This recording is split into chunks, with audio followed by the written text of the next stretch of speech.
Засгийн газрын тусгай сангийн тухай хуулийн дээр бүх нийтийн үйлчилгээний үүргийн сангийн асуудал дээр бас тодорхой нэг асуудлыг бас асуухыг хүсэж байна. За ер нь манай улс бол энэ бизнес эрхлэгч баялаг бүтээгч нарыг нэг л одоо мартагнаад л байгаа юм л да. Тэгээ одоо ялангуяа энэ бүх нийтийн үйлчилгээний үүргийн сангийн бүрдүүлж байгаа энэ харилцаа холбооны салбар гэж том салбар байна. Одоо энэ салбар бол сүүлийн 5 жилд улсын одоо хөрөнгө оруулалтыг аваад үзэх юм бол 1.5 их 80 төгрөгийн хөрөнгө оруулалт хийцсэн. 5 жилийг аваад үзвэл 700 гаруй тэрбум төгрөгийн төсөвт орлого бүрдүүлсэн ийм одоо том салбар. Гэтэл бүх нийтийн үйлчилгээний үүргийн сангийн энэ одоо 9-р зүйлийн 9-3 дээр энэ цэвэр ашигын 3% тэнцүү хэмжээтэй одоо татврын дараах цэвэр ашигын 3% тэнцүү хэмжээтэй орлого бүрдүүлнэ гэдэг нэг ийм заалт орцсон. Уг нь энэ харилцаа холбооны үйлчилгээ эрхэлж байгаа байгууллагууд болвол бүгдээрээ 25%-ийнхаа татвараа төлөөд үйл ажиллагаагаа явуулж байгаа. Ялангуяа энэ харилцаа холбоо мэдээлэл технологийн салбартын дижитал шилжилтийг явуулахад энэ сүлжээг оронд нутгуудаар явуулахад бол хүссэн үсээгүй бид нэр энэ хувийн байгууллагуудынхаа сүлжээг ашигладаг. Энэ хатуу дэд үдцийг чинь хийж өгсөн хамгийн их төрд одоо хамгийн том хувь нэмрээ оруулж байгаа том одоо салбар буюу тэр дундаа энэ хувийн байгууллагууд бол маш их үүрэг хүлээж байгаа шүү дээ. Гэтэл 25%-га татвараа төлөөд байгаа байгууллагуудаас татвараа төлчөөд тэгээд зарлага хасаад одоо ер нь юу гэсэн үг юм цэвэр ашиг гэдэг чинь бол орлогоосоо зарлага хасаад тэгээд татвараа төлөөд олж байгаа цэвэр ашиг буюу тэр тухайн хувийн компани цэвэр ашиг гэдэг чинь хувийнх нь өмч шүү дээ.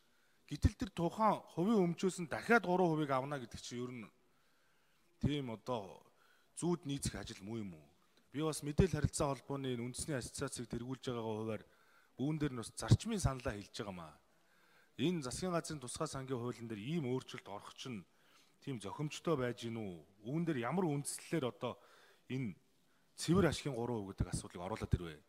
За одоо ийм Монголиа гэдэг одоо та бүхэн бас харж байгаа ийм одоо төсөл засгийн газраас одоо хэрэгжээд ингэ явж байна. Энэ төслийг хэрэгжүүлэхэд энэ хатуу дэд үтсийг чинь бий болгоод төртөө хамтарч ажиллаж байгаа гол байгууллага энэ шилэн кабель сүлжээг чинь аслагдсан сум орон нутгуудаар явуулж байгаа байгууллагууд чинь энэ хэдэн өөрийн телефон операторууд энэ сүлжээний компаниуд шүү дээ. Татвараа төлөөд улсын төсөвт орлого бүрдүүлээд явж байгаа энэ хэдэн компаниудыгаа дахиад олсон хөөрхий цэвэр ашигаас нь 3% авчиж байгаа байхгүй юу? Тэгэхээр нөгөө нэг дижитал шилжилтийг явуулнаа нөгөө сум орон нутагт аслагдсан сумдуудаар шилэн кабелаа явуулнаа эдгээр компаниудыгаа нийгмийн хариуцлагатай бай гэж шаардахаар дахиад дарамт үзүүлчихээр энэ одоо дарамтыг давж гарч ирж бас энэ компаниуд маань чадахгүй юу гэж.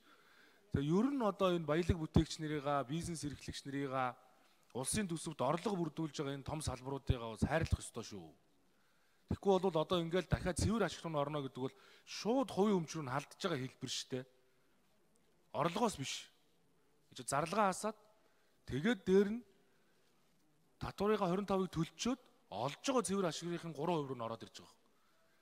Тэгэхээр бид нар бол төр хувийн хөвшил мэрэгжлийн холбоод за тэгээ энэ хувийн хэдэн одоо сүлжээний компаниудтайгаа хамтраад энэ хатуу дэд үдцийг байгуулах гэдэг ингээд нэг үүлээ үзээд байдаг.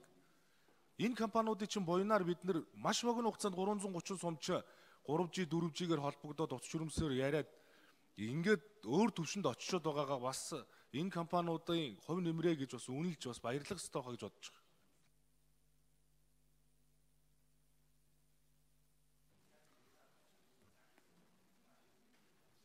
Батмөр гишүүн асуултан дээр болно. За учрал гишүүн бас чухал асуудал тавьж байна. Энэ бүх нийтийн үүргийн сангийн чиглэлээр бас нэлээд шүүмжлүүд байгаамаа. Энэ бол бүх нийтийн үүргийн сан Монгол Улсын харилцаа холбооны тухай хууль, засгийн газрын тусгай сангийн тухай хууль, шуудангийн тухай хууль гэдэг олон хуулийн дагуу одоо энэ тусгай зөвшөөрлөлийн эзэмшигчтэй гэрээ байгуулж ирсэн юм байна лээ. Энэ одоо гэрээ байгуулахдаа бол юу гэхээр зэрэг холбогдох одоо журам тогтоол шийдвэрийг удирдлага болгоно. Тухайн байгууллагуудаа тохиролцоод татвар ногдуулах орлогын 2%-ийг одоо өнөөдрийг хүртэл одоо энэ 19 он хүртэл одоо татвар ногдох орлогын 2%-ийг төлрүүлж ирсэн байна.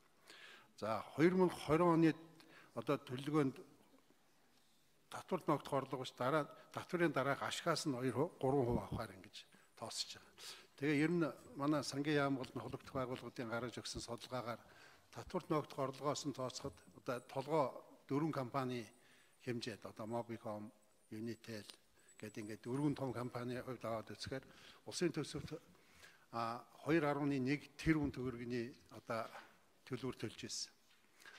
Энэ татварын дараах ашгаараа бол ингээд ихээр 1.7 орж буурч байгаа гэсэн ийм одоо тооцоог бол танилцуулж байсан. За өнөөдөр Монгол улсын хэмжээнд 11 сум шилэн кабель холбогддог байна. Энэ 11 сумыг шилэн кабель холбогдоход 9.8 тэрбум төгрөгийн зардал гарахаар байна. Тэгээ ингээ шилэн кабель холбогдсны дараагаар энэ үйлчлэгээний энэ бүх нийтийн үүргийн сан нь бол бас багасах ийм одоо орчин бүрдэх юм байна лээ. За хөрөл одор сайд нэмж тодруулж хариулна. Учрал гишүүн яг одоо байгаа хуулиараа бол орлогын 2% байхгүй юу? Орлогын 2%.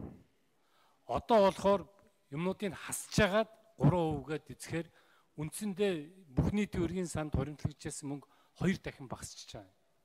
Тэр хэмжээгээр өөрийн одоо телефоны одоо үйлчлэгээ үзүүлдэг компаниудын хувьд бүх нийтийн өргийн сангаас оногддог ачаалал үндсэндээ 2 дахин бууж ийн гэсэн үг. Тэгэхээр засгийн газрын энэ оруулж ирж байгаа санал нь бол тэр ачааллаа бууруулж байгаа. За бүрэмсэн зогсоочий гэхээр бас болохгүй юм. Ягаад тэгэхээр нийт Монгол улсын нийт багуудын 48% нь одоо 2G хэвээрэл байж байгаа. Тэгэхээр 2G биш энэ чинь 3G болох ёстой, 4G болох ёстой. Гар утасны сүлжээ хүрээгүй бас газруудад бид нөгөө дахин дамжуулах тавих энэ ажил нь бол хэвээрээ байгаад байгаа. Гэхдээ бид өрн телефоны компаниудад очдог ачааллыг нь бол энэ хуулийн өөрчлөлтөөр буулгаж өгч байгаа. Өөрөөр хэлбэл хувийн хвшилтэй тааламжтай шийдвэр гаргаж өгч байна гэсэн. Нойлж арай чадахгүй нь яг гэвэл бодтой шаардлагаас байгаад байна. Бадмаа Нэмбогийн Батэрдэн гишүүн.